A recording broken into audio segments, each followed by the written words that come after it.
السلام علیکم خوږو مینوالو په سنګر برای راست واوره شروع ده د دې نه مخکې هم تاسو ته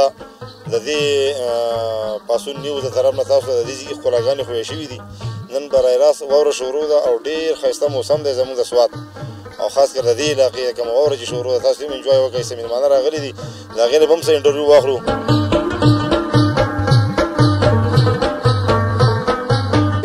ਇੱਥੇ ਆਓ ਮੈਂ ਆਪਣੇ ਭਰਾਵਾਂ ਨੂੰ ਕਹਿਣਾ ਪੰਜਾਬ ਵਾਲਿਆਂ ਨੂੰ ਸਿੰਧੀਆਂ ਵਾਲਿਆਂ ਨੂੰ ਆਪਣੇ ਪੰਜਾਬ ਦੇ ਲੋਕਾਂ ਵਾਲਿਆਂ ਨੂੰ ਕਿ ਬਈ ਇੱਥੇ ਆਓ ਤੁਸੀਂ ਚੱਕਰ ਲਾਓ ਮਿੰਗੋਰਾ ਤੋਂ ਮੈਂ ਕਹਿਣਾ ਕੋਈ ਤਕਰੀਬਨ ਕੋਈ ਇੱਥੇ ਬੰਦਾ 20-22 ਮਿੰਟ ਤੇ ਇੱਥੇ ਪਹੁੰਚ ਸਕਦਾ ਹੈ ਤੇ ਟੋਟਲ ਰਸਤਾ ਹੈਗਾ ਤਕਰੀਬਨ 25-20 ਕਿਲੋਮੀਟਰ ਰਸਤਾ ਹੈ ਰੋਡ ਵੀ ਬੜਾ ਪਿਆਰਾ ਹੈ ਇੱਥੇ ਆਓ ਮੈਂ ਆਪਣੇ ਭਰਾਵਾਂ ਨੂੰ ਕਹਿਣਾ ਵਾ ਚੱਕਰ ਲਾਓ د سنګر اوسیدونکی یم او دلته را سیلانیان راځي او موږ ورته ډېر خوشحالېږو او دا خلک هم دې چکر ته ډېر زیات خوشحالېږي او سهولت هم ډېر دی او چې څه نمونه یعنې خدمت د دې چکر والا راځي نو موږ تابعدار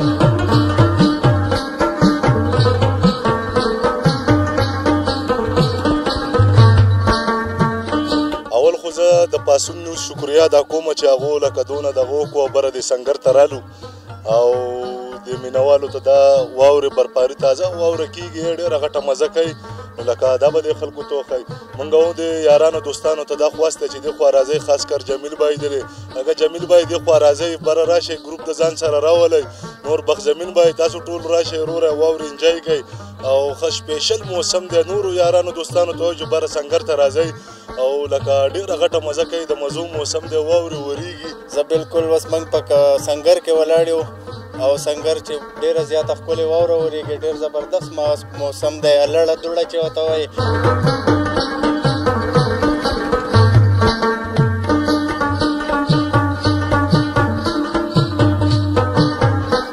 نو ډېر ښکلې علاقه ده او لکه واوره پکې ورېږي او لکه ستاسو د ښکتې علاقو چې کوم خلک دي هغه د جمعې اتوار په ورځ دلته ډېر زیات خلک راځي نو لکه ډېر خلکو دې خوندونه واخیست او نور څوک نه راغلي هغې دې راشي خوندونه دې واخلي ګرانو کتونکو تاسو د خلکو خبرې واورېدلې د دې علاقې خلکو تاسو ته بلنه درکړه چې سوات ته راشئ او د دې علاقې د ښکلا نه